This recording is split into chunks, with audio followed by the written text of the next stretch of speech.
Dr. George Bryant, welcome to the Rich Equation podcast, man. Such an honor for you to be here. I love it, man. I'm so stoked. I'll take the doctor all day, man. I always joked when I was a kid. I was like, I barely made it through high school. I'm never going to go to college. So I'm just going to make up acronyms to put after my name and then just say that they stand for things like customer journey expert, chief heart marketing officer. That's how I feel official. Well, you are a doctor. You've mastered a lot of things, but you're also a student. So I don't want to take that away from you by calling you doctor. But anyways, I think that this conversation is going to be mind-blowing for the audience to learn from you and to ask you these questions.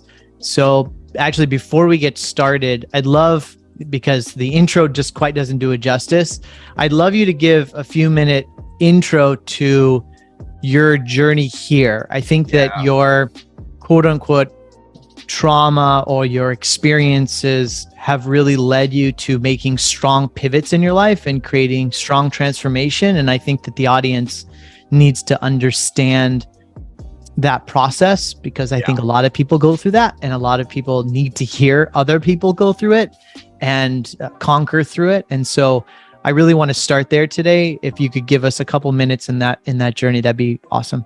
I'd love to. And since we were joking that we could do a 3-hour show on 2 topics, we could do a 24-hour show on this story alone. And so I'm gonna give everybody the elevator version, and when we're later on in the show for parts that lend credibility to story, we'll dive a little bit deeper. But just for some context, I grew up in outside of Boston, Massachusetts.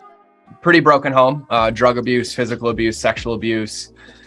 Basically had to start working at 11 or 12 to be able to survive. Social services for 5-6 years, 2 welfare checks a day, in and out of the psych ward, homeless, sleeping in friends' basements for months without their parents knowing, buying cheap cars and living with them on property, and trying to be the best and go to school, but realizing that money was something I needed to survive. And so I was working like 3 jobs at a very young age. And I've been asked this question a lot about like, why did you have a drive to succeed? Why did you want to get out? And I tell everybody I didn't. I had a drive to survive.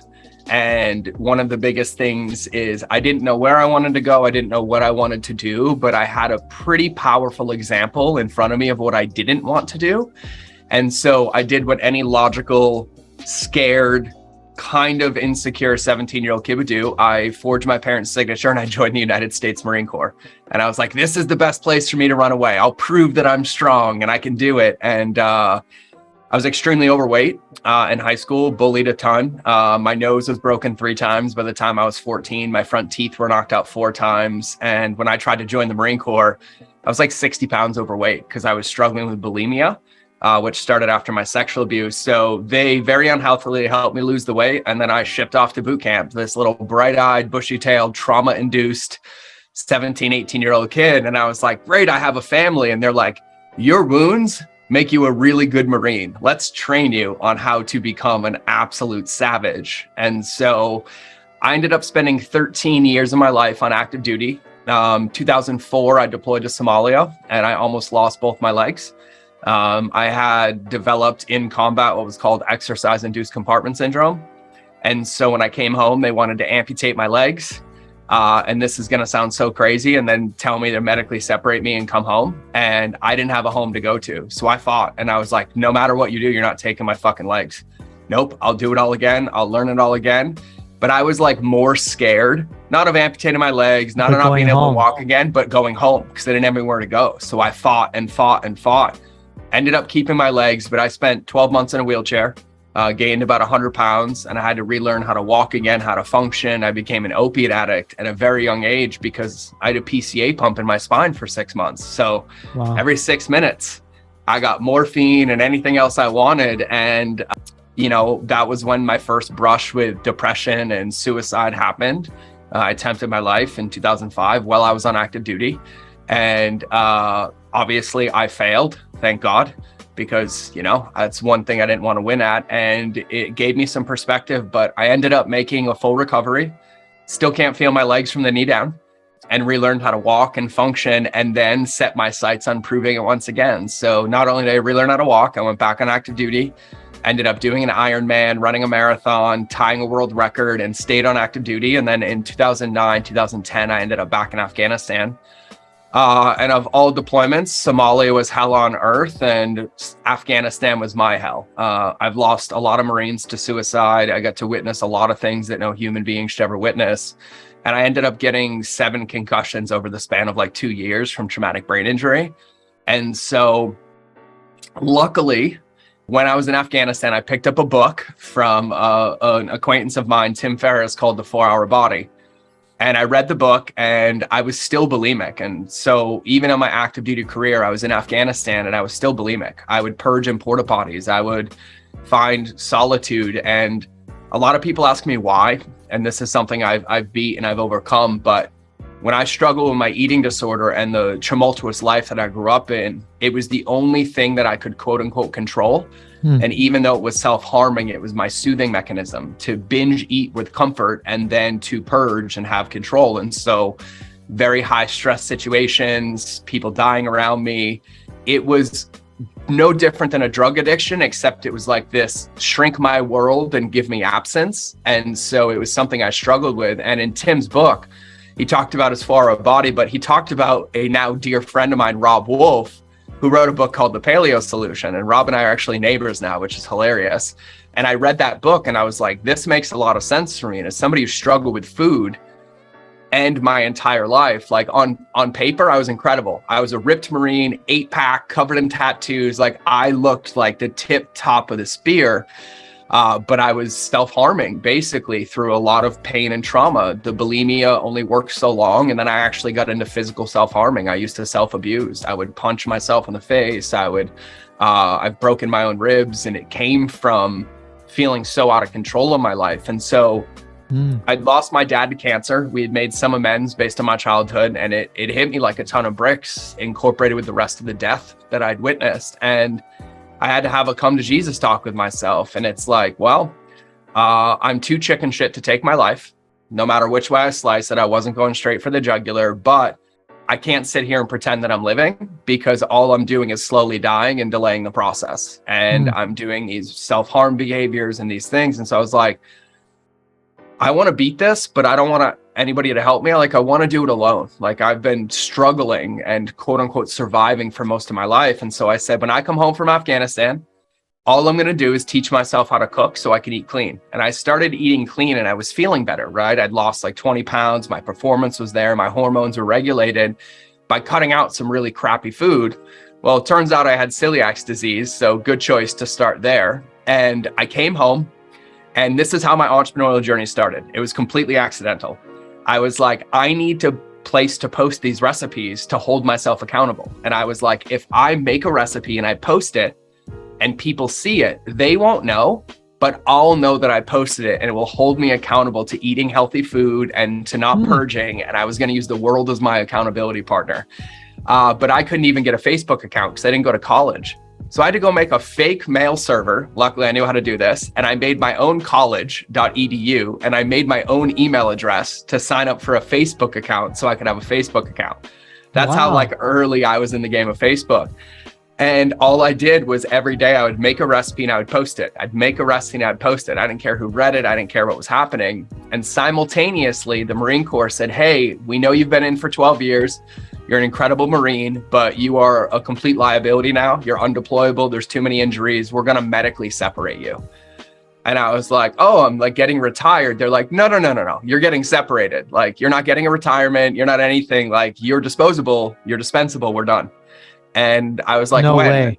And they're like, sometime in the next 6 months. And I was like, well, there goes my whole life plan. Because my life plan was to do 20 years, 30 years, and then hand out smiley face stickers at Walmart. Like, that was my goal. That was about the biggest life aspiration I had. And so it kind of lit a fire under me. And I just kept posting. And then one day someone's like, hey, you should really start a blog. And I'm like, what's a blog? And they're like, go to this website, blogger.com. And so I did. And in 2010, I believe, I started Civilized Caveman, which was my food blog. And so I just kept working and working. And then eventually someone's like, you should make an ebook. I'm like, what the heck's an ebook? And they're like, well, you take your recipes, you save them in one place, and you send them to us. So in typical entrepreneur fashion, I spent like a weekend making an ebook, and I emailed it to them for free. And they were like mad at me. And they're like, why did you send this to me? And I'm like, well, you asked me to. And they're like, no, we want to pay you. Like, why would you pay me? They're all on my website. And they're like, because they're in one place. You should put it on this website called ClickBank and charge $27 for it. I'm like, what do I do? And I asked my customers, they're like, post it, write a blog post. So fascinating. I love it. And I did. And I ended up making my yearly salary on day one. I made my 10-year salary on day two. And my first ever digital product made $1 million. And the Marine Corps, about 3 weeks later, were like, hey, we're done. You're out. Like, no more life. Like, you're discharged. And so I very accidentally became an entrepreneur. Wow. And the challenge in that is that I'd never done any work. I'd never done any personal development work, any healing work, any trauma work. And so now I went from childhood of trauma and working to run to being in the Marine Corps and being rewarded for the trauma to immediately having another outlet of entrepreneurship to get addicted to and hide from all my stuff. And so on paper, I crushed. Multi-7-figure blog, 22-week New York Times bestseller, #1 app in the world, millions of social media followers, but my life was deteriorating around me. My wife didn't want to speak to me anymore. She wouldn't let me see my kids. I was gaslighting people. I was being emotionally abusive, and there was nowhere to hide anymore. And so at the height of my career, I went to the jungle for 7 days. And I sat in silence, and I had to really figure out who I wanted to be and what I wanted to be in this world. And the only thing that kept coming to me was, I can't run this company anymore. So I came home, I gave it away as a Christmas present to a friend of mine. In 24 hours, deleted all my social media, changed my email, changed my phone number, and said, it's time to do the work. And I went back into real life. My wife was about 8 months pregnant. We were probably with your first child? My first child. Probably 4 to 5 and weeks. And when was this? Like after your last 15. Wow, so not relatively recently. Yeah, so we were probably Beautiful. 2 to 3 months away from bankruptcy, and I had nothing. I just walked away from the income generating asset we had, and probably the biggest, largest, scariest, most successful pivot of my life. And then was just blessed to have people around me. And I never realized that I developed a skill set, that I had taught myself marketing or customer journey. And I did it very differently than most people because I don't have a background in school, didn't take a course. So I went straight to the people. Well, people started asking, like, how'd you do this at Caveman? How'd you get those followers? And before I knew it, people were hiring me for consulting. And I didn't exist on the internet anymore. Nobody knew where I went. Like, I just fell off disappeared. the face of the earth. Like, I was done. And I got to go behind the scenes of a lot of companies. And I started to help them build and scale their businesses. And I ended up taking 2 companies to $1 billion, over 200 into 7, 8, and 9-figure range, and developed a very healthy place for me to be, which was the Wizard of Oz behind the curtain. Nobody needs to know I existed, but I could see what I was doing. And it was a very safe, healthy place for my ego to really heal and to focus on what mattered. And through that process, I very quickly became the highest paid digital marketing consultant in the world. My track record proved itself, and it allowed me to do the work. Heal my family, heal myself, work on my marriage, work on my wounds, be a good father, and really aggressively go on integrating all of the things that I had to integrate. And then my wife one day looked me dead in the eye and she's like, I love you. I can't listen to you talk anymore. It's time for you to go back on the internet, but only if you want to. And I was like, okay. And I was like, well, here's the deal. Nobody was there to help me when I was at a very young age, so I'm going to be here to help everybody. So whatever I start, I'm doing for free, and I'm helping everybody. I don't care what happens. I don't care what gets in the way. So, yep, let's go start a Facebook group. Let's start a podcast, and let's give it all away for free. And in that process, I started a few companies of my own, a couple masterminds, high-end consulting. I have a toy gun company that'll do 100 million this year, a backpack company that'll do 10, a skincare company that'll do 30. But I said there's one rule. And the rule is that no matter what, people come first. And if I'm going to play in this game, I'm going to play my way. I'm going to play how I want to play. And I'm going to make sure that everybody feels seen, heard, and respected. And that basically brings us to today in the shortest version that I can give you, minus. That's not bad. That was only 2 minutes. Yeah. So like it was good. But that's basically the semblance of what's there. So super fascinating. Thank you for sharing that. I really appreciate it. I think like I mentioned, I think your journey, your experience, and I knew like maybe 25% of that. Yeah. I mean, in all of my research, preparing for the podcast today. So it's really important for people to understand the depth of it, because it makes you who you are, and it makes you the sharp samurai sword that you are, right? Yeah. I guess before we get into the next and we pivot, after going to the jungle and starting to really reflect, giving up your worldly things, what if you were to do it all over again? What would you have done differently?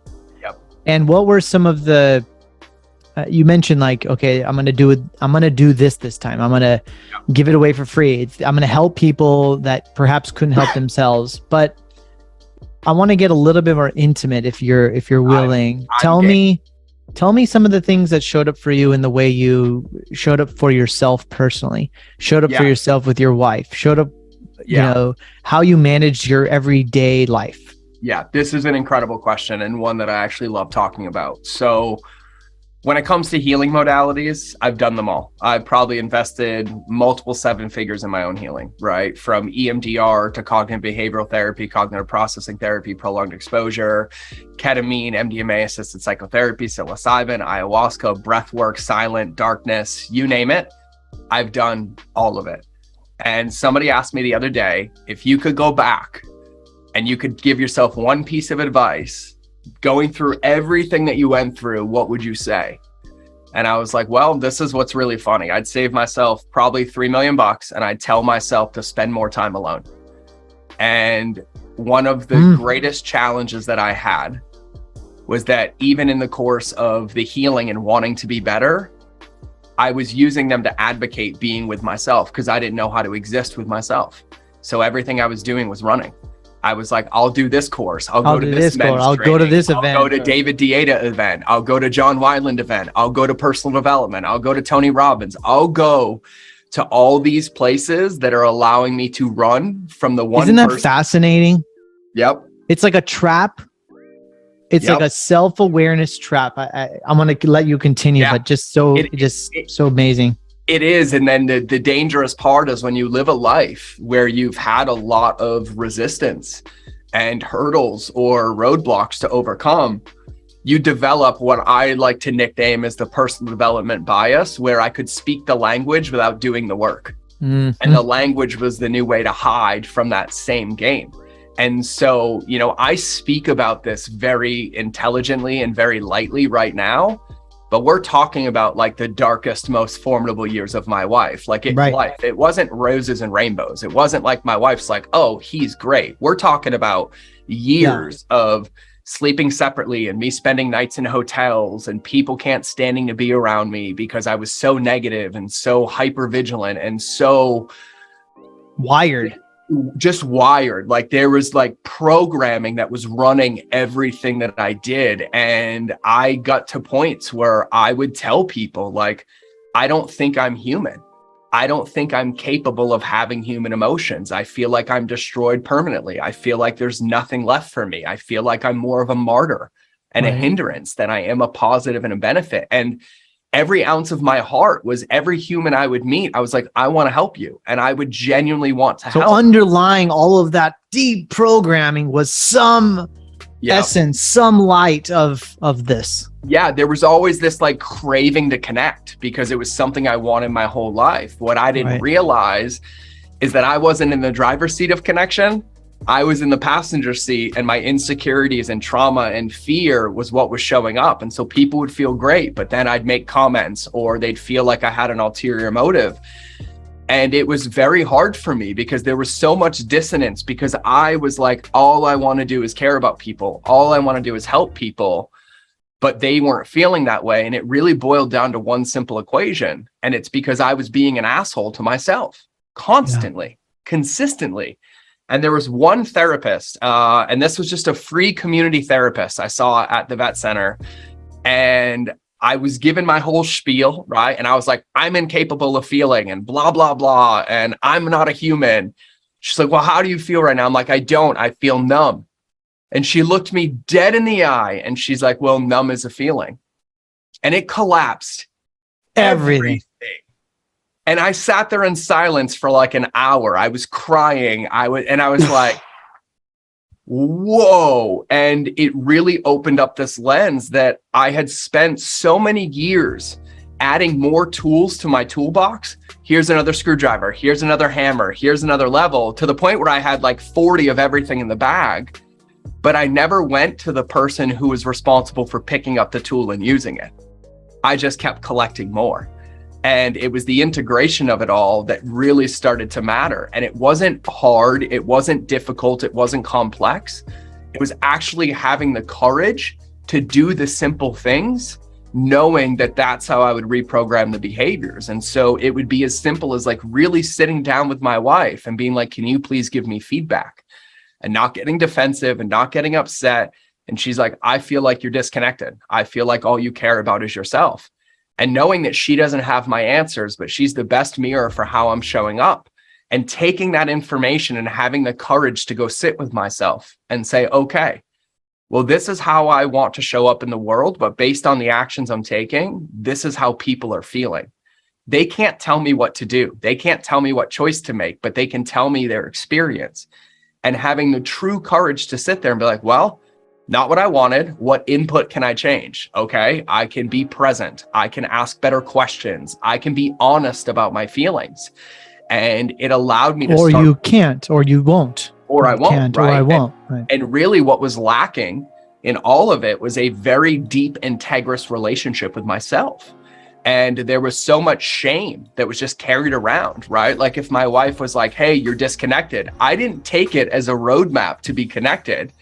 I went into self-loathing, self-sabotage, I'm a failure, boohoo is me, and back in that victim mindset. And it took a lot of really deeply committed time to realize that I was never going to make progress anywhere in my life unless I really started to love myself and acknowledge myself for who I am, what I've been through, and like how I can utilize that story. I was just checking the box and slowly dying. And so for me, it really fell down to really daily habits and rituals that were designed not for who I am today, but who I wanted to be 5 years from now. Yes. And it was like, hey, I woke up this morning. I'm going to go write a note on a sticky for my daughter and stick it on her steering wheel, and one on my wife and stick it on her steering wheel. That represents the man that I want to be, the father that I want to be, the husband that I want to be. Hey, maybe I don't feel like going to the gym. It doesn't matter what I feel like. My wife's greatest advice to me was commitment isn't feelings. And it still rings true to this day for me. And it was like, what's the one thing I can do? And I've been through so many 12-step programs, from Codependence Anonymous, Sex and Love Addicts Anonymous, to AA, to Al-Anon, to like all of them. But at the end of the day, they all share very one simple principle in common, is that the smaller we shrink our world to empower ourselves to make a choice, the faster we start to get the results that we have. But I had spent my life afraid to make a choice, because every time I made a choice, I collected evidence that it was good or bad, rather than I'm making progress. And so I would just collect more, and do nothing with it. And I finally hit a boiling point when things were in shambles, that I was like, oh, nothing's gonna change unless I fucking change it. And that is as simple as, did I drink my water? Did I do my meditation? Did I go to bed on time? Did I send that text message to say thank you? Did I share my feelings authentically? Did I tell my team how I really felt? And there were these pockets in my life that everything was out of integrity. And I would say that the strongest thing that I ever did was spend time alone, really, really thinking about and reflecting on who I am and who I want to be, not from a place of fault and blame, not from like, oh, let me sit here and ruminate on like how bad of a human I am and how bad of a dad I am and how bad of a husband I am, which just creates more of the same shit. But like, wow, that didn't go like you wanted it to go. That was not the experience you wanted it to be. And I'm like, great, what worked? What didn't work? Let's try it again. And what's one thing I can do differently? Not tomorrow, not next week, right now.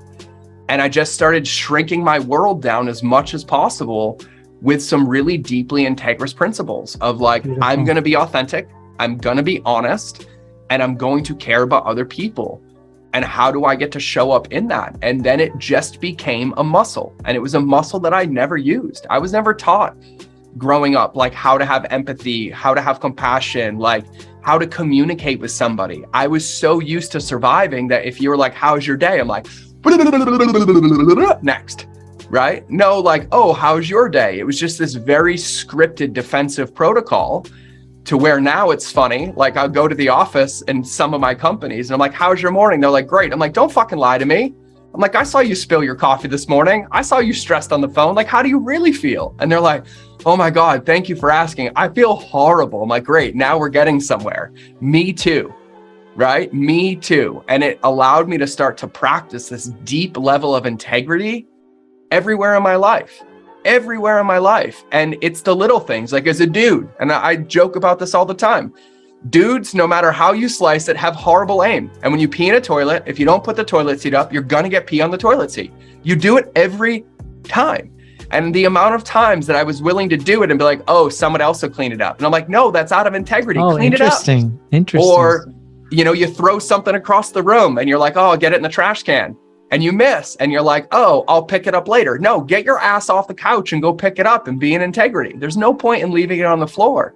And I took this very micro approach to practicing this muscle everywhere that I could, because it was a muscle that I'd never used. Everybody needs to hear this, because I think you've experienced it, but you're onto something. And I hear a lot of this, routine and rhythm and behavior to make real transformation doesn't have to start with starting a $1 billion company. No. To feel better about yourself, to feel fulfilled, doesn't have to be to go feed 1 million people. No. It can be make your bed every morning. Make your bed every morning, it right? Could be, right. So I love the way you've framed this, and that shrink your world. Shrink it in wins, shrink it in things you can control and influence. And are you showing up in integrity in those places? Well, and here's the thing, like I joke about the military. I miss the camaraderie of my guys. I don't miss the bullshit machine, right? Like I don't miss any part of it. But I have to give kudos, because I never understood why we would spend 18 months drilling the same thing over and over and over again until we deployed. And now I get it. It's because the moment we deployed and our nervous system is shot and living in sympathetic, you can't think. You fall back to your default behaviors, which happen to be massive amounts of ingrained training that were basic. And yet we think about our life as business owners, as families, as entrepreneurs, and we like to think that when things get hard, or when an ad account shuts down, or we get hit with a lawsuit, or something tragic happens, that we're going to be able to think our way into a good decision. But in that state, you're on emotional tilt. And what do you fall back on? You fall back on your daily habits and rituals that give you the confidence to thrive in those situations. And really, it's just a muscle that atrophies if you don't use it. And, I joke now, like I got hit with a lawsuit a couple weeks ago in one of my companies. It's costing me $75,000 a week for 18 months minimum, just in retainers. And if that happened 3 years ago, I would have had a panic attack, shut down, went on tilt. We're sitting in the office and that happens. Everybody on the team flips out. I'm like, we're done working for the day. And they're like, what? I'm like, we're going surfing and we're going to go play ping pong. And they're like, why? I'm like, because nothing we do in the next hour, 2 hours, or 6 hours is going to change the course of what's happening. But if we sit here and ruminate and we get upset about it and we start collecting evidence, it's going to destroy our ability to make decisions. So we're going to go have fucking fun. And they were like, what? Change our mind, change our thinking, change our energy. We go have fun. But really, it comes down to this muscle. And everybody thinks it's this big idea. But if you want to run a marathon and you've never run before, you can watch all the videos you want. You can read all the books you want. You can get all the coaching you want. But until you pound the pavement, you're never going to get better at running. There's a part of the game that requires you to start. And for me, I was guilty of constantly moving the starting line. Well, where's the perfect plan? What's it going to look like? How do I ensure my success? There fucking isn't one. We're entrepreneurs. We're going to go create something that's never been done before, but yet we eliminate the game where we get the evidence of if it works or not, because we constantly move the starting line. If I want to be a better runner, I just have to run. If I want to lose 5 pounds, I can take all the supplements in the world. I can do all the research in the world. But until I lace my shoes up and go for a 10-minute walk, I've done nothing to actually be a weight loss journey or lose weight or be healthier. If I want to sleep better, you can buy all the devices, you can do all the studying, but until you turn off your phone an hour before bed, cool your room off and go lay in your bed bored as shit and start going to bed earlier, you're not going to sleep better. And there's this fault, and it's like this sunk hole and this black hole that people fall into, myself included, where I constantly waited for the conditions to be perfect or the race to be clear or knowing where I was going to go, fully knowing that I wouldn't have the path, but it gave me this back door to escape my greatness. And now it's about every day. Like, what are 3 things I can do every day that, whether I know that they're going to work or not, that are guaranteed to move me closer to who I want to become, closer to the entrepreneur I want to be, closer to the father I want to be. And most of my defaults are, oh, I need to do more breath work. I need to spend more time reflecting. Hey, I'm going to try this great idea. But progress, man, is the name of the game. I think it was Elon Musk said it. I know Tony Robbins has said it, that said most people overestimate what they can do in a year and underestimate what they can do in 10. And at the end of the day, it's really about just starting the race. And no matter what, yes, I have days that I'm depressed. I still get triggered. I lost another Marine to suicide 3 weeks ago. My command sergeant major committed suicide after 33 years of active duty and the most decorated person I know. That shit hurts. It hurts. It hits me. I cry. I'm sad for a couple of weeks, but also I can't allow that to derail my progress. I get to feel how I feel and still do my breath work. I get to feel how I feel and still compliment my wife. I get to feel how I feel and still lead my team. Because if my life was directed by how I felt, or my quote unquote motivation was derived from how I felt, I'd work 1 day out of 365 days in the year. No joke. I'd probably get 1 day. But because I understand that my feelings are a part of my human experience, right? I heard Naveen Jain. I was just with Naveen. He's a billionaire that founded Viome, right? I love Naveen. He cracks me the fuck up. He makes me laugh all the time. And he said this analogy on stage and my mind was blown. And he's like, here's the funny thing about human beings. He's like, you have a heartbeat. It's up and it's down and you never get mad about any of it. But the moment it stops and it flatlines, you're dead and you're not here anymore. But yet as entrepreneurs, all we want is things flat. We want to basically be dead because we're afraid of the highs and the lows. And the moment you recognize that that's the most beautiful part of your human experience, don't make it wrong, don't run from it, embrace it. You have the keys to the kingdom, but it can't be predicated on how you feel. And I think my children were my greatest gift ever, because as a parent, when it's 3 a.m. and your 2-year-old is up and he's throwing up and he's not sleeping, no matter which way you slice it, none of us want to get out of bed. We're like, I'm tired. It's the middle of the night. I have meetings all day tomorrow. But even with all that mind chatter, we have a commitment so great to caring and raising and nurturing your human being that we turn off the noise and we act anyways. And in life, I feel like that's one of the greatest lessons that we can have. No, I don't feel like going to the gym. I don't feel like taking that meeting. I don't want to open that bill from the lawyer. I don't want to have the conversation about taxes. Great. Here's a cup of coffee, sit down and enjoy the show because I'm going to make the phone call. Because this phone call represents growth. This represents progress. This represents my choice to realize that I'm not my thoughts and feelings. And no matter how I feel, there's only one path to get out of it, and it's action. It's not stagnation. It's not rumination. It's doing something different. And that comes down to shrinking that world over and over and over again. Like, people come to me all the time and they're like, my business is stuck. We're trying to scale. We're trying to scale. I'm like, I see you addicted to a whiteboard and spending 20 hours a day on a whiteboard when you have customers that you're not talking to.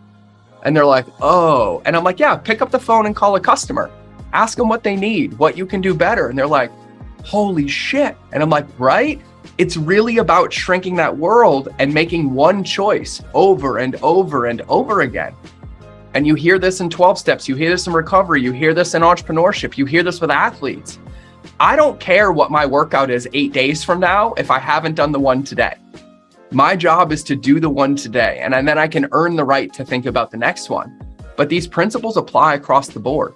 And if you hit a point and you get a sticking point where you're like, I can't get out of this, this is where you ask for help, right? And it's a muscle that you train. It's one that develops confidence in our ability that in the spite of resistance, in the face of noise, in the face of resistance, that we have the confidence to say, hey, I don't know what's going to work or not work, but I know I'm committed to take an action to figure it out. And it's really collapsing that gap and not allowing it to ruminate and exist and collect evidence, because that space, that's the death zone. Oh, something bad's happening. Let me think about it. The longer you think, the deeper you get rooted into death, because you're doing the exact opposite of what you should, which is taking action. And when we start taking action towards things, we learn very quickly if it's the right action or not. If you try to go run for the first time in work boots, you're only going to make it a half a mile before you realize you should have changed your shoes. Great, go home, change your shoes, go for another run. But if you sit here and stare at your shoes on the floor and you're like, which pair do I wear? You're not doing the one thing that's going to help you succeed, which is running. So pick a pair and go learn. If they don't work, change them. If you get a flat tire, change it. Don't slash the other three. Protect that progress and start making these decisions and chunking them down. Because at the end of the day, the greatest growth, the greatest strategies, the greatest tactics, they don't matter if you don't use them. What matters is that you pick one and you go. You pick one and you go. And I think that that is probably the greatest thing that I've done. So good, man. So good. I want to talk to you about, because I'm also really personally curious about authenticity. Yeah. And I want to understand why you put so much emphasis on this subject. Yep. Why you put so much emphasis on this word. Yep. And I don't want the Cliff Notes version. I really want to be able to go deeper into what is really authentic. What are we talking about? Oh, be nice, be kind, say what you're thinking. Make sure you treat people the way you want to be treated. I want to get past that. Yep. And because you really are a PhD in this. And so I want to go much deeper subconsciously in this concept of authenticity. Yeah, man. I give it to you. And thank you. No one's ever actually asked me this question, so I'm really stoked that you asked me this question. So for me, authenticity was my get out of jail free card, right? That's what it was for me, is that I lived a majority of my life in what I would consider get out of jail card, not free. Get out of jail card, right? Yeah. I basically lived most of my life in a self-induced prison because I felt trapped. And at the end of the day, I felt trapped because nobody truly knew how I felt. And I felt that I was just running a program to try to please people. And some of the biggest moments of my life came from being really raw and honest. Hard conversations with my wife, her having hard ones with me, hard conversations with business partners that weren't hard in the essence, but it's something that's not celebrated in our culture. Like having your own experience, having your own thoughts, having your own feelings. And, you know, one of the choices that I made was when I decided that I was going to come back on the internet and I was really going to do what I could to help people. I knew that I couldn't go down the path that I went down before, which was having this shell version of me and somebody thinking that like my Instagram was who I really was and this thing was who I really was. And it felt like I kept creating these prisons that I couldn't escape from because identity prisons. And it became something, and everybody asks like, why do you wear the clothes that you wear? What do you do? Well, I'm a very simple creature, right? I tell everybody I was a Marine, so there's only 3 colors of crayons in my box, black, white, and pink. You might have 64, I got 3. Things are really, really simple for me. And so when I made the t-shirt and the hoodie that said unapologetically authentic, I wore it every day for 2 years. I made 7 of them and I wore it every day for 2 years. And the only reason was to hold myself accountable to being actually authentic, because it was a reminder to stand in my truth. It was a reminder to be in integrity. And it was a true testament that at the end of the day, no matter which way I slice it, when I put my head on the pillow, it's just me, myself, and I. And I wanted zero space to have any doubt, fault, blame, guilt, or shame that I wasn't being myself. And that meant that when you asked me how my morning was, like if you asked me how I am as a husband today, I'd give myself a C-. And there's a few things I'm going to do today to move that into an A. And that's just an honest conversation. I was really upset this morning. I didn't feel good. Everybody overslept. My son was having a rough morning and it took a toll on me. And I was short. I was a little snappy and transactional.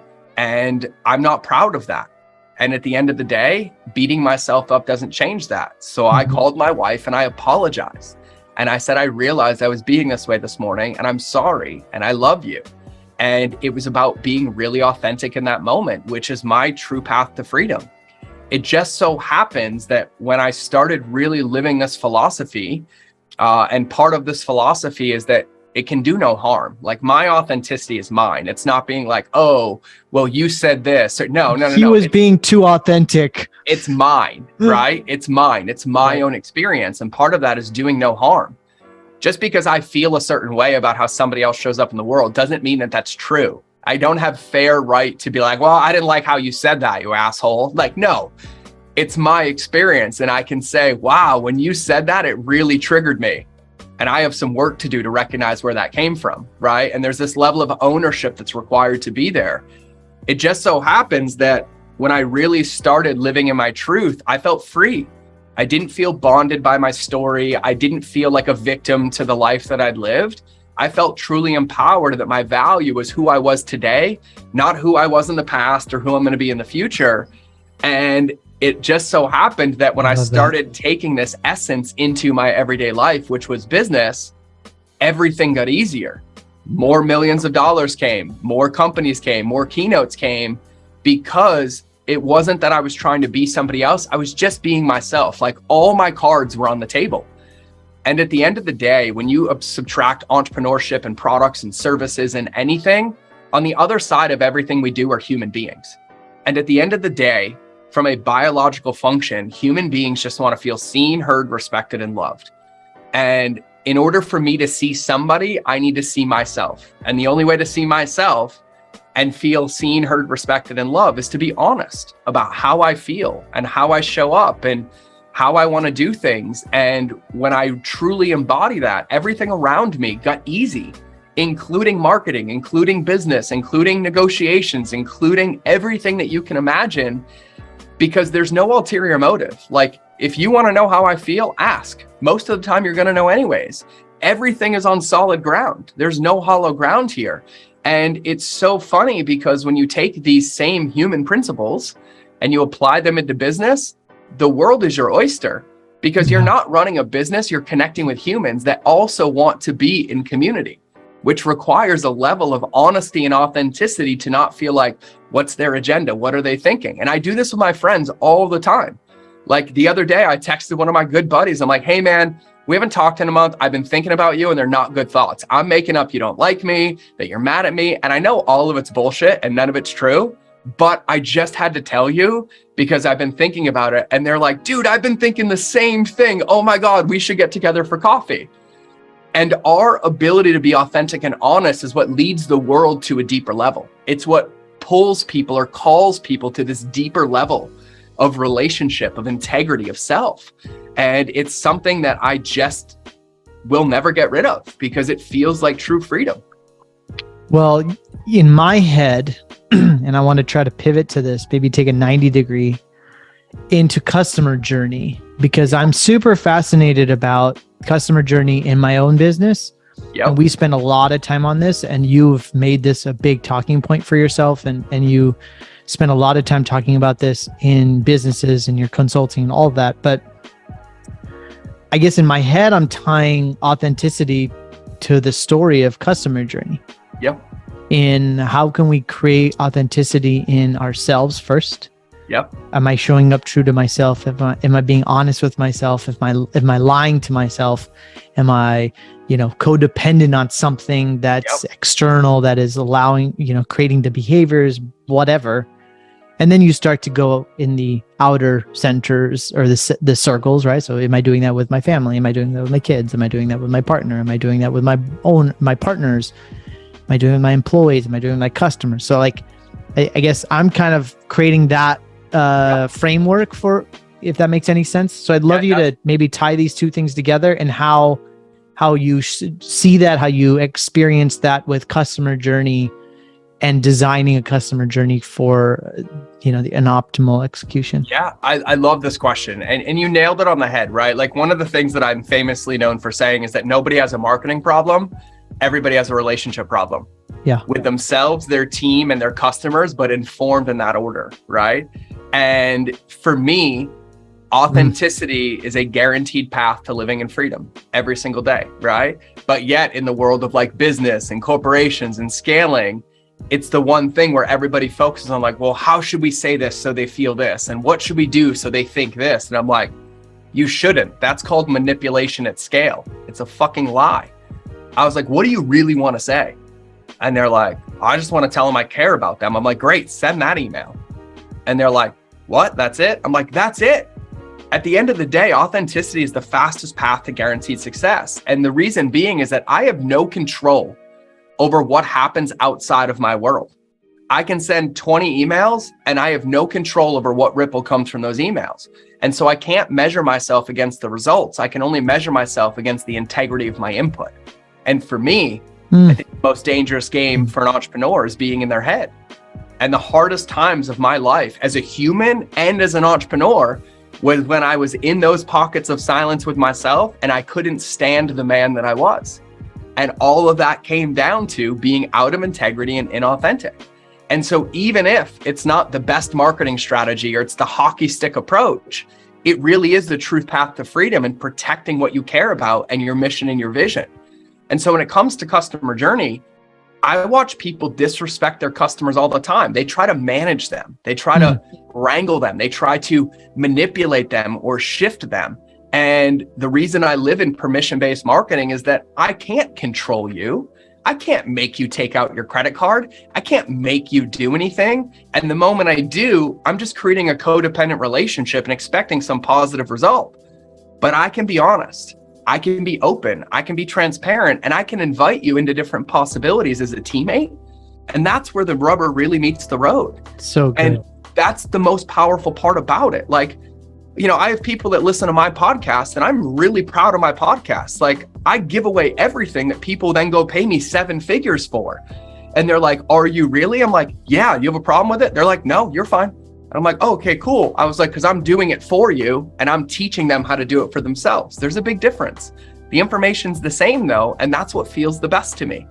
And so when it comes to developing customer journeys, the mistake that most people make is they make them through the lens of manipulation, not through the lens of invitation. And all they end up doing is creating this self-created world of codependency where everything's always broken. There's always a fire to fight, because there's no solid ground to stand on. None. So what are some practical questions? Yeah, we can interrupt our thinking, right? I'll tell you the 3 biggest mistakes that people make when it comes to creating customer journeys. I like to teach with inversion theory because we learn a lot more through our mistakes than we do through like, oh, it could be this way, right? So number 1 mistake people make in customer journey, I call the zone of doubt, okay? And the zone of doubt is the gap that exists between somebody making a transaction, giving you their email, giving their credit card, following you on Instagram, and the time before you initiate a relationship. That's called the zone of doubt. And in that zone, all that happens is the undercurrent of their insecurities take over and start collecting evidence that the choice they made was not the right choice. And it's not because your offer isn't good or your service isn't good. It's because they're not thinking through the lens of an offer or service. They're thinking through the lens of subconscious safety. And was this decision the right decision? Was this another mistake that I made? Is this one going to be different than the last time? And no matter what's in your program, service, or offering, none of that's going to close that. The only thing that closes that is connection with a human being. So the zone of doubt is the biggest mistake people make, right? They're like, hey, I'm doing this video training. Give me your email. And then they sign up and they don't hear from you for 2 weeks. And then before the video training, you send them a sales email about something else. And not only did you lose that relationship, but you created more reactance and turned a neutral into a no. And that no becomes an anti-marketing machine. That doesn't mean you have to have 74 emails, but if you sign up for a video from me and I'm the authority and I'm the leader, it's my job to let you know I have a plan. So I can send you a simple email or video that says, hey man, I'm so stoked you signed up for the video. We're not releasing the video for the next 2.5 weeks and you're not going to hear from me on email until then. But in the interim, I would do this and this, but know that I got you. That simple communication alone closes that zone of doubt, right? Another one of my favorite ones is like people sell products and services. They hit checkout and the first thing that happens is they land on the first most wasted piece of real estate on the internet, which is a confirmation page. Somebody gives you $150, $200, $1,000, $10,000. And the first thing they see after they pay you is a receipt of how much money they spent before they got anything that you told them that they were going to get. Any value, any content. Yeah, that's a good point. Right. And I was like, how hard is it for you to put up a video that says, hey man, welcome to the family. I'm so excited to get started, but it's going to take 7 days to get your product to you. But in the meantime, below this video, there's a guide to help you change your sleep routines and movement routines to get the most out of our supplement. And over the next couple of days, I'll be shooting you some emails to help as well, because the truth is our supplement works, but it's not the end all be all. If you do it with these things, well, you're guaranteed to double your results. So let's start today. I love right? it. Love that it. zone of doubt is mistake number one. Mistake number two is called the inverse journey. Okay. The inverse journey. And everybody has seen this and everybody has experienced this. And I'm going to use just a random example, right? Everybody listening to this or watching this right now has bought a product on the internet. If you haven't, I am so proud of you. And I don't know how you function as a human being, but I would like to know your secrets because I am so codependent on the internet. Blows my mind, right? But we go buy a product, right? We buy the product, we get the receipt, and then we get an email from the company. And the first email, 9 out of 10 times, is always how awesome the company is, why they exist, and how great they are. Nothing about you, right? It's like, oh, I'm so glad that you bought my supplement. Well, let me tell you the years of scientific data we poured into this supplement and how great I am and how I'm a PhD, double board certified neurosurgeon, brain surgeon, optometrist, like you name it, it's in there. But here's the funny part, is that the person already felt safe and trusting enough to buy something from you. And then the first thing we're doing is becoming a narcissist and literally pushing them further away expressing from insecurity, any human connection. Interesting. If they already bought, if they already gave you their email, the results they get will tell them everything they need to know about you. So who should that first email be about? Me or them? Them. Every single time. Hey man, I'm super proud of you for investing in your health. And how's it feel to already have the results, even though they haven't come yet? Because that's what happens when you make a commitment. And I know there's a lot of products in the market and a lot of things you can do, but trust me, you're in safe hands because our team is working on boxing up your product and getting it out to you. And over the next couple of days, I'm going to help you get the most results ever. So this time gets to be different. One's about me, one's about you. Love it. And when you make it about you, you're not making it about your customer and you lose the game, right? So that's number two. And then number three is what I call the old George special, i.e. the fire hose, right? And this is my favorite. And especially with people that sell like digital courses and programs, you're like, hey, I'm going to give you my 12-step program to scaling your business. And they buy a course. And then the first email they get is like 47 pages long and tells them to do 63 things, right? Hey, make an account, do an intro, do this, open your calendar, do blank, do blank. And now the first touch point they have after committing to changing something in their life basically convinces them that it's too overwhelming and they couldn't do it in the first place. And it's really, really simple psychology. So I have 2 kids. One is 5 and one is 17. My daughter's 17. My son is about to be 6. And I would love it if in the morning I woke up and I'm like, all right, Branson, we're leaving for school in an hour. I need you to get dressed, brush your hair, brush your teeth, eat your breakfast, pack your bag, right? I'd love that. But the truth is, if I give either of my kids 3 options, they do none of them. If I give them 1, they do it in excellence and then ask for the next thing. Customer journeys are no different. Time is the greatest weapon entrepreneurs have, and it's the one they neglect the most. Nobody has to do everything in one moment. And we have to remember in the world of business, there's only 2 buyers types that exist. One that's moving away from pain and one that's moving towards pleasure. 99% of people are moving away from pain. When they buy our programs and they opt in for our stuff, it's not because everything in their life is rainbows and unicorns and they want more sparkles. It's because something is broken. And we're sitting here thinking that they have 3 hours a day to commit to us. They probably can't find 3 minutes in their schedule. And that buy was like a Hail Mary of please help me. And then the first thing we do is overwhelm them and give them evidence that they made the wrong decision and that it won't work. Fascinating. And so those 3 single-handedly are the biggest mistakes that I see people make. So if you're listening to this, the way inversion theory works is that if you don't do those 3, you're guaranteed to do better off than anybody else in this game. And that means, number 1, the moment somebody transacts with you, the moment they opt in, the moment they follow you, edify their decision and acknowledge them. Send them a thank you message for following you. So for example, when I deleted my social media, I deleted probably 2 million followers. And I was like, never again. And when my team and I decided to come back on Instagram, I had a rule. And I said, the rule is simple. If you ever talk to me about how many followers we have or tell me you want more, you're fired. I don't give a shit how many followers we have. And they're like, what do you care about? I'm like, how many relationships we have? And so every single day, if I get 30 followers, 100 followers, 400 followers, I record a video and I DM it to every single person who followed me that day. You do that. I do that. And it's important to me because I understand that there's 7 other billion people that you could be paying attention to. And for me, you didn't just hit the follow. For me, you told me that you trusted me, that you felt safe with me, that something I said resonated with you. And what matters to me over you following me is that you're a human being and you know that we're here to help. It takes me 10 minutes a day to do that. What it does dramatically changes the course of my life and their life because I'm connecting as a human, right? So that zone can exist no matter which way you slice it. Yeah, I love that so much. When you're connecting with people, I don't give a shit how many courses you've sold or how many millions you've sold, because all you're doing is convincing that person that it's not possible for them. Whether you realize it or not, that doesn't help them when they haven't started the marathon and you crossed the finish line in record time. All they care about is starting their first race. And so make it about them. You will never lose the game if you always make it about the other person. It is the fastest path to guaranteed success. If you make it about you, it's a lose-lose game. If you make it about them, it's a win-win game.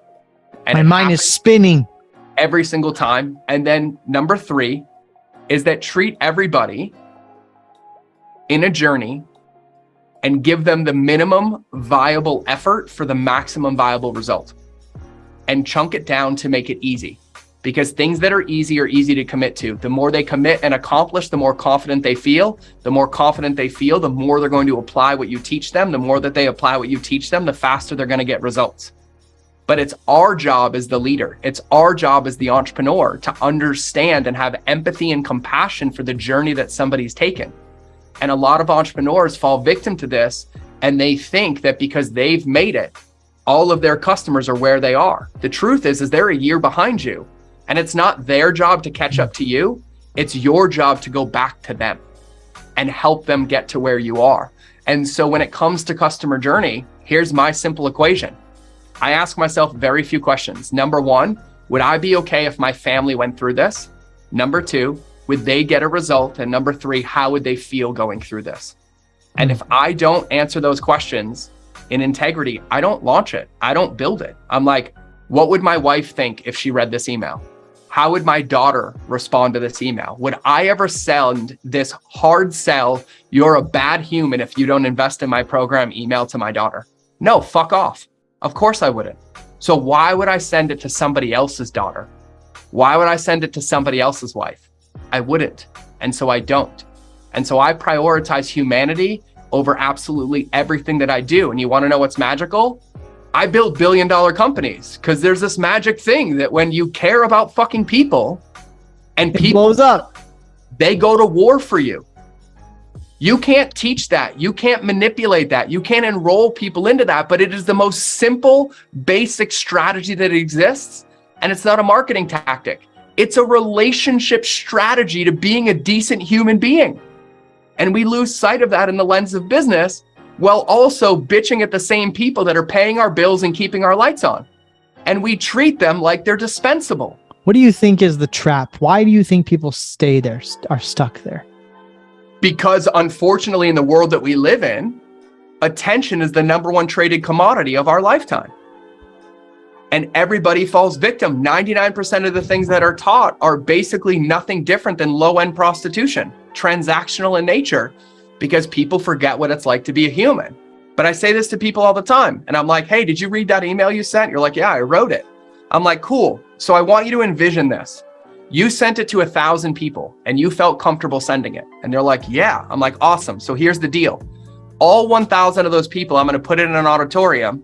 And when they're standing in front of you eye to eye, I want you to read them that email. And they're like, I would never. I'm like, why not? And they're like, because it doesn't feel right. It feels manipulative. It feels icky. And I was like, great, then why would you send it? And I think the number 1 reason is that people forget that there's human beings on the other side of decision-making.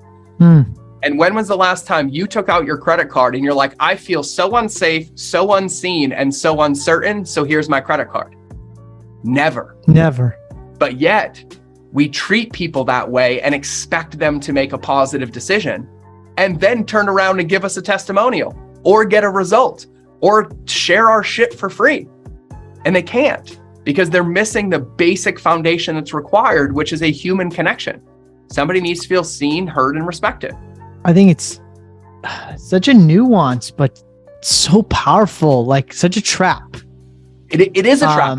And listen, mind-blowing.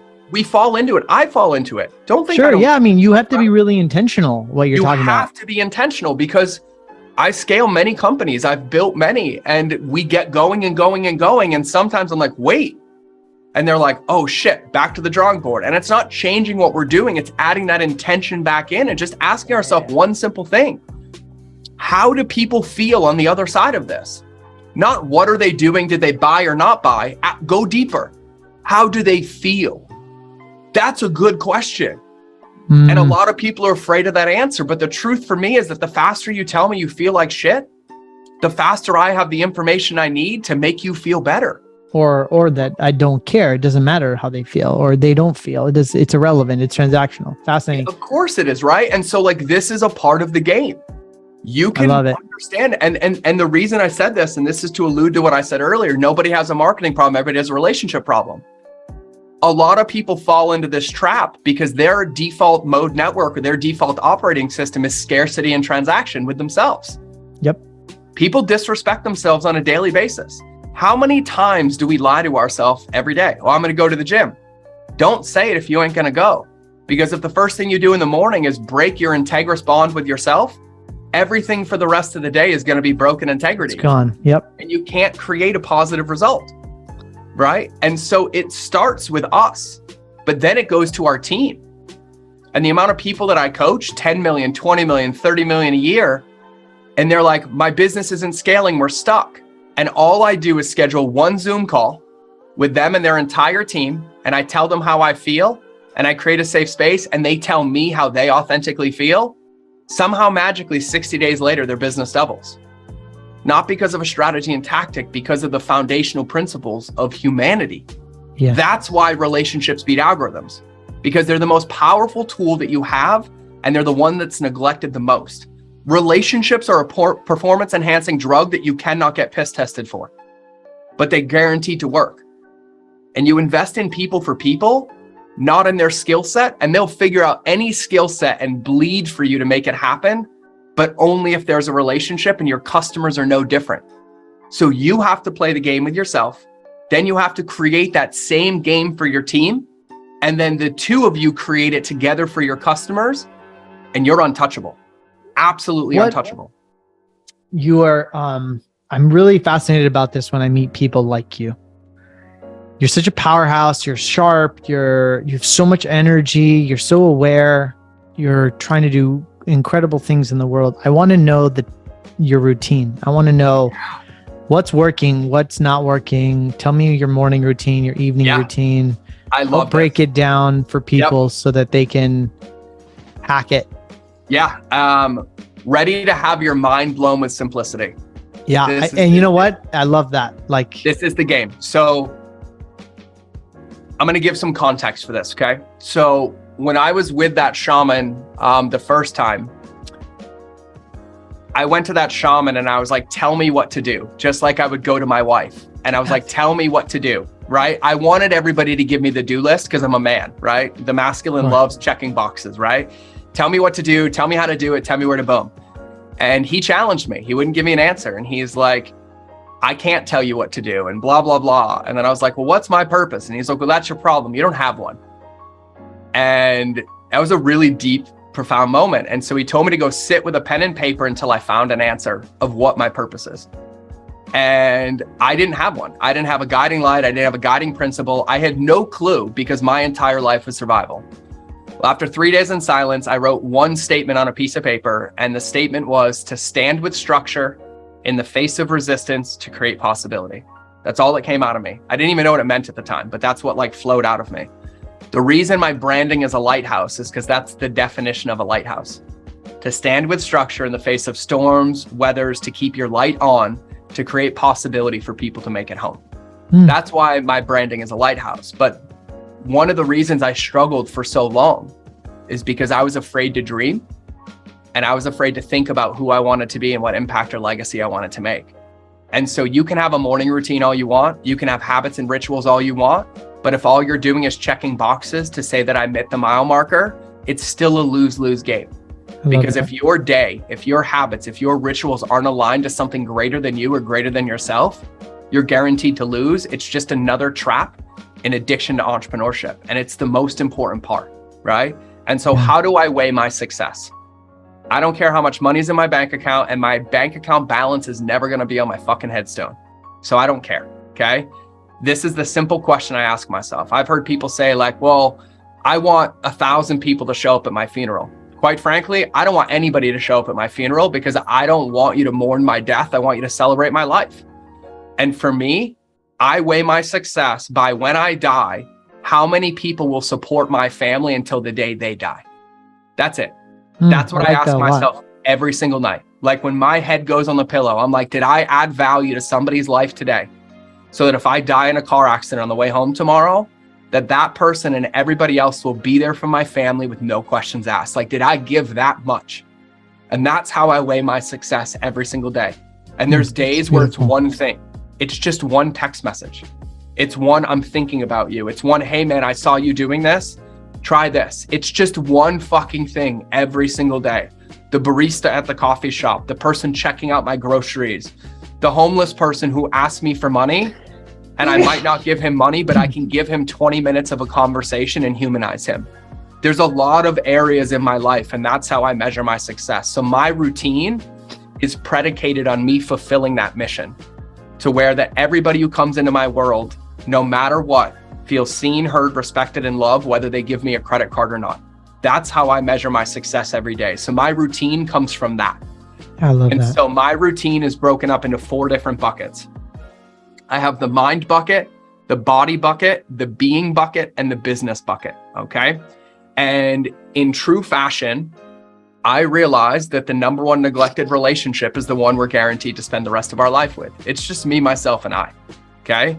And I fell victim to this for years, is that my life was driven by the outside world, by my team, by Instagram, by notifications from strategies, from my wife, from my kids, because I didn't have a practice for myself.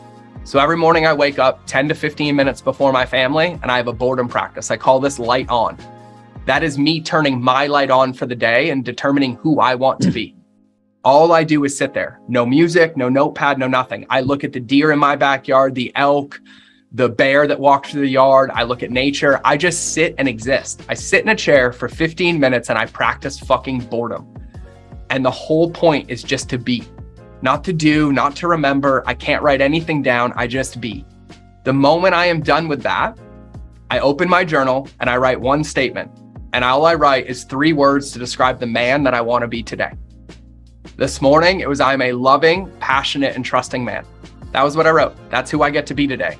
And I'm aligning my whole day to make decisions based on that. And the moment that is done, I wake up my family. And the first thing I do is I be a loving, passionate, and trusting man for the people that are closest to me. I get my son up, I get my wife up, I get my daughter up, I write them notes, I say good morning, I make their lunch, I make their breakfast, and then I take my son to school.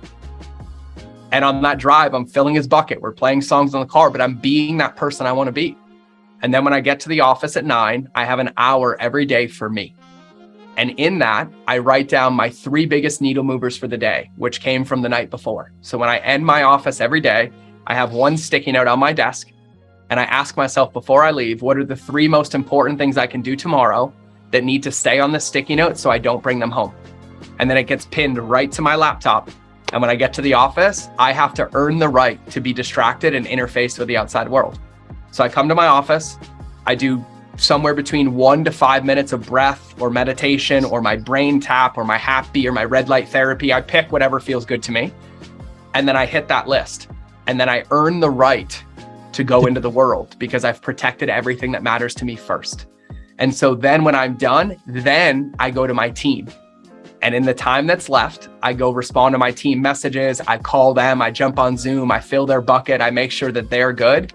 And then I get into the world, whether it's podcasts, whether it's content, whether it's social media, but I do that religiously every single day. And then during the day, I have 2 alarms that go off on my phone, typically around like 11 and 3. And the alarm goes off and it has one question. And all it says is what you're doing right now aligned with your vision and who you want to be today? And if the answer is no, I get back on track. And if the answer is yes, I keep going. And so for my mind part, every morning I turn the light on and then I give that away, right? I'll read a personal development book. I'll listen to something. So there's 3 areas in the mind bucket. I turn the light on every day. Then I spend at least 10 to 15 minutes intentionally consuming something that's going to help my mind. Could be a podcast, could be a meditation, could be anything. And then at the end of the day, I have 10 minutes of stillness. I'll put the kids to bed. I'll tell my wife I'll be up in a minute, and I just sit in stillness for 10 to 15 minutes. And I close my day. I reflect on my day. I think about things, but there's no attachment to anything that happens. And that's how I end my day to get ready for bed. In the being part, I told you I wrote who I want to be during the day. And once I write it, my job is really, really simple. How do I get to be a loving, passionate, trusting man to myself? And I do one thing for me. Then I ask myself, how do I be a loving, passionate, trusting man to my family? I do one thing for them. And how can I be a loving, passionate, trusting man for my team? I do one thing for them. And then how can I be a loving, passionate, and trusting man to my customers? And I do one thing for them. And that's how I do the being part. I keep it really simple and then I apply it into practice. For the body, I make sure I sleep. I move my body for at least 20 minutes a day. I eat really, really clean and I drink plenty of water. And it's the simplest things ever. Sleep is one of the greatest performance enhancing drugs that exists. You can't slice it any other way. And so the body part is really protecting my vehicle, knowing that this is the only one I get issued. And it's not perfect. I might have a Coke Zero. I might go have a sandwich. I might do something, but I'm making intentional choices like, oh, I did a 20-minute walk. Yep. I drank my water. I took my supplements. And this isn't about perfection. It's about progress. And so if I can say I did good today, I did boom, boom, boom, then great. Eat the fucking cheeseburger. Enjoy every bite of it. Don't make it bad. Right. I used to say this when I was a food blogger. I'd say you're not in a monogamous relationship with food. There's no cheating, only choices. Just choose it and eat every ounce of it. Like the other night, I went to dinner when I was in Beverly Hills and I went to a restaurant I wanted to go to for a while because I don't have it here. And I looked at the menu and I was like, that sounds good. And I was like, but those desserts look really good. So I ordered 3 desserts for dinner and I celebrated every bite like the fat kid that I am. And then the next morning I woke up not feeling shameful, not feeling anything, like, okay, that was a little too much. I'm going to go walk for 20 minutes. And then I went on with my day. And I was like, great, I made that choice. And there's nothing wrong with that choice. And so it's really about empowering myself. And so then with the business, what I do is it's broken up into 3 buckets. Bucket number 1 is consume. Bucket number 2 is create. And bucket number 3 is protect. Okay.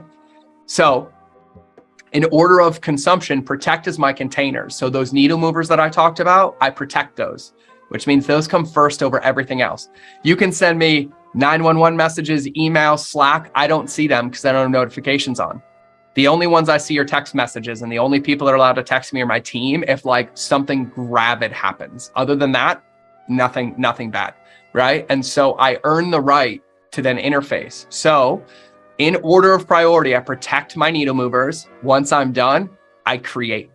And I realize that if I'm consuming, I'm building somebody else's vision. If I'm creating, I'm building my own. And there is no right way to create. There's my way to create, which is try, which is go. So that means when my needle movers are done, before I consume anything, I'm like, I'm going to record a podcast. I'm going to make an Instagram reel. I'm going to write a post. I'm going to do something that's created out of my pure essence for the day after I turn the light on. But once I've created, I've then earned the right to consume. And so for 20 minutes a day, I consume something just about business. Right? I'm stuck on this. Great. I'm not going to go read a book. I'm going to go find the chapter or the video that teaches me that one thing. And then I'm going to put it into practice. And I'm going to go back to work. And that's what I do every single day. It doesn't change. I'm on the road. I'm at my house. Those come over everything. And the one thing that I protect over all of it is the mind. It's the stillness in the morning and the stillness at night. And for all of you who study the greats and you're like, oh, here's a billionaire morning routine. Here's a centimillionaire morning routine. A lot of people fail to recognize what's in that morning routine. And what I've learned from my friends that are billionaires and centimillionaires is that there's a direct correlation between the amount of success that somebody has and the amount of time they spend alone. Yes. It's not by accident and it's not by protection. It's by intentionality and design. because at the end of the day, you're the one that has all the answers. But as a very wise shaman said to me, if you've never been quiet enough to hear God's whispers, you can't get upset that you don't get your results. And so that's how I structure my day. You know what's really interesting, as I was listening to you for the last bit or the last hour, is what shows up most poignantly for me personally, and maybe it's the same for the listener, is the sitting in stillness. It's like, of all the things, the cerebral things we talked about, the heart things that we talked about, the routines, the authenticity, what showed up most poignant, most impactful to me was like, learn to sit in stillness. I'm telling you, I have a joke. Sorry, I didn't mean to cut you off. I have a joke, and I said this at one of my events, right? I had 75 millionaires in the room, and I stood on stage and I said, so I'm gonna ask you a joke. And they're like, okay. I'm like, do you want to know how to make 75 millionaires run like cockroaches? And they're like, how? I'm like, I'm going to show you. And then I put them on a lunch break for 2 hours. And I said, and a part of your lunch break is you have to sit in stillness for 30 minutes. No phone, no music, no notepad, no nothing. And you would have sworn I had a room full of toddlers. Well, can I do this? Can I write it down? Can I do this? Can I do? It was like, there was so much aversion to existing by yourself, to actually being without your phone, without a notification, without social media, without numbing. And it's a muscle that's atrophied, and it's only going to continue because of attention. But it truly, truly is the secret. It's the secret. Because, and like a lot of the times we wait till it's forced, right? Like, I love talking to people about massages because we've all had a massage. And every time I say this, people laugh their ass off. And I was like, so let me think how your massages go, right? The first thing is you lay on the table and you're like, oh, I wish I had my phone to like, play or whatever, right? Then the massage starts, right? And you're like, oh, I just wish I was done with this massage. You're thinking about everything. You're like, all right, I got to remember this. I got to remember this. I got to remember this, right? And you go through this whole, like, I've even made ditties in my head of like acronyms. I'm like, okay, gas, like do this, do that. And like trying to remember, right? But then there's this beautiful part where you run out of the energy to fight and you truly relax and surrender. And then you just be, and the massage disappears. Most of the time, you don't even realize that it's done. And then you get up off that table and you feel in pure bliss. You're not upset that you didn't remember anything. You're not pissed that you didn't think about that thing. No part of you's like, oh, I wish I didn't get this massage.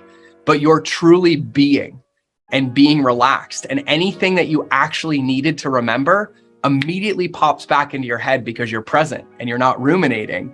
And everyone's like, holy shit. And I'm like, yeah, but why does it take us forcing ourselves to sit on a table for an hour to hit the same state that we can hit in 1 minute in a day?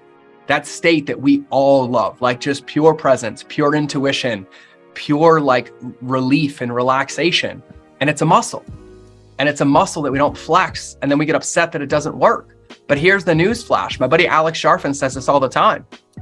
You don't have the business you want because you haven't become the person to run it. And there's no strategy and tactic that's going to make you that person. It's a practice. And the more that you can hold and handle, the more storms that you can weather and not react, but choose how to respond, the more you will get on your plate to manage and scale your business. It's an inside job every single time. It's what instills confidence in people. It's what makes people feel safe to pay you. It's why people give me parts of their company. I might have the best strategies and tactics in the world, but they give them to me because they feel safe, because I can hold it. It's not a burden. It's the dichotomy of leadership. That's what you have to hold to build $1 billion business, to create something that's never been created, to build something that's never been built, is you have to believe it so confidently and intrinsically that everybody else can borrow your confidence from you. But if all you do is react and fight fires all day, nobody has that. And he also says, Alex, and this is all Alex Sharfin, he says, if you're constantly fighting fires, there's a good chance you're the arsonist. And I love that one as well. But what it really requires is that we work on the tool that holds the hammer, not go get another hammer. And the fastest path, and literally the cheat code to this, is spending time in stillness. Yeah. No matter which way you slice it. I feel it, man. I mean, I want to, as we wrap up here, I really want to just honor you, because I can't really put all this into words. I can't really do it justice, but the the intention, the effort, the work that you've put in to transform yourself into a tool for the world. I really honor you for having the courage and the humility to do it. You know, we haven't known each other for that long, but we do now. We do now, and just in the short amount of time that I've watched you and studied you and had the opportunity to talk to you, it's just so present that, you know, you're not willing to, you are willing to just put it all out there and be courageous. And I think more people can learn from that. I will tell you that I will listen to this episode a few more times. Yeah, there was a lot in here, and I really encourage the audience to do the same. But I want to talk about this real quick because, you know, my wife tells me, she's like, you know how scary you are? Like, we'll be walking and people like move out of my way, and I'm like, I'm 5'7" on a good day. I don't know why people are moving, right? And she's like, no, it's your confidence. And I'm like, I don't think it's confidence. I don't think it's this thing I was born with. I think it's confidence in my ability just to choose to make the decisions that align to who I want to be. Like courage.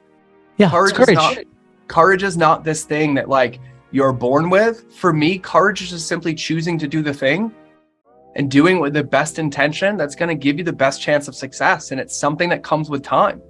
Yeah. And at the end of the day, like, I think one of the greatest secrets is knowing that when I make this choice, like when I made the choice to take the red pill, like I'm responsible for my life. I'm responsible for what shows up. Nowhere in there did I say, oh, I want it to be easy and somebody else to drive me there. But there's plenty of days that are hard. Like, I don't want everybody to hear this and be like, oh, it's roses and rain petals. I'm like, my wife's been mad at me a few times in the last month. This business deal didn't go. That lawsuit came, the boom. All of that's guaranteed. That's guaranteed. It's a part of the game. What isn't is our ability to respond to that in a supportive manner that's going to create our ideal result. And that's what has to be practiced. And the more you practice it, the more you develop the skills and the confidence to be able to navigate it. I'd love you to go ahead. Sorry to interrupt. No, sorry. Go ahead. Finish. No, you go. Well, I wanted to just ask you to ask the audience a reflective question as we wrap up here. What is one question that people can walk away from as they close up this episode to think about something in their life? Yeah. I love this. I've never asked this question before, but given on what I shared earlier, what I will ask you is, I will ask you this question and then I will give you an exercise to help you find it. Okay. So my question is what legacy do you want to leave that has nothing to do with numbers, bank accounts, percentages, scale, or customers? What legacy do you want to leave to be remembered by when you don't go into the office one more time and everybody's having a conversation of you? What do you want them to say? Because I will tell you this, if you don't know what you want them to say, they'll never be able to say it. And so here's my exercise, and I do this with a lot of my students. So if you're up for the challenge, this requires some intentionality and probably some tissues. I want you to take out a big piece of paper and I want you to draw a tombstone. And I want you to write your name on the top of it, the day you were born, and leave a blank in the after date. And I want you to write on a tombstone what you would want printed on your tombstone the day that you are no longer in this existential meat suit. And I want you to really sit with it. I want you to choose the words that represent who you were and the life that you lived. I want you to write down the impact, and I want you to write your own tombstone for the impact that you made and the legacy that you created in the world. And I want you to do it in excellence. I want you to really, really think about it. Like, put yourself 50 years in the future, 100 years in the future, and imagine that you're witnessing people at your funeral read your eulogy and talk about you. And I want you to write on that headstone what you want them to say. And then I want you to pin it on your wall, and I want you to read it every single day. Every single day. Because at the end of the day, that's what this is about. Right? Macklemore and a few other people have this incredible lyric, and they said you die twice. Once when they bury you in the grave, and the second time is the last time anybody mentioned your name. And truthfully, I don't care if people say my name when I'm gone. I care that they embody the spirit or continue to be the way in which I wanted to be, or made a dimple or impact in the world. And I think it's one of the most powerful things. And when we can align ourselves to that, everything gets really easy. All my companies could go away tomorrow and I would still have my team and I would just start again. because my team and the people around me are the most important tools that I could ever have in my life. But it's our job to lead. And if you're listening to this, there's a reason. And if you're one of those bright lights, well, it's our job to make it brighter, but we have to know why. And we have to make a testament to the world and a statement of who we want to be. And at the end of the day, it's ultimately up to us. There he is, Dr. George Bryant. I really, really appreciate you spending the time sharing, doing the work, setting the example, and leading the way. Thank you, brother. It's an absolute honor. I don't take any of these lightly, and I don't take the fact that somebody listened to this for 90 minutes, because time is the one gift that I can never give back to you. Yes. And so I appreciate everybody listening. If I can help in any way, if you ever want me on again, 1 time, 10 times, 100 times, I'm in. But I have this message for everybody. I think one of the greatest insults to me is if you listen to this and do nothing. And one of the greatest compliments for me is that you take one thing and put it into practice, because self-help will just get you more stuck.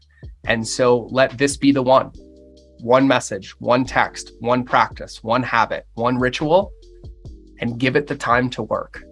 Be committed to it regardless of the result, and allow yourself to win through that lens. And it is the greatest gift that you could ever give me. So good. Thank you, brother. Appreciate it. Thank you so much for having me, man. Thank you.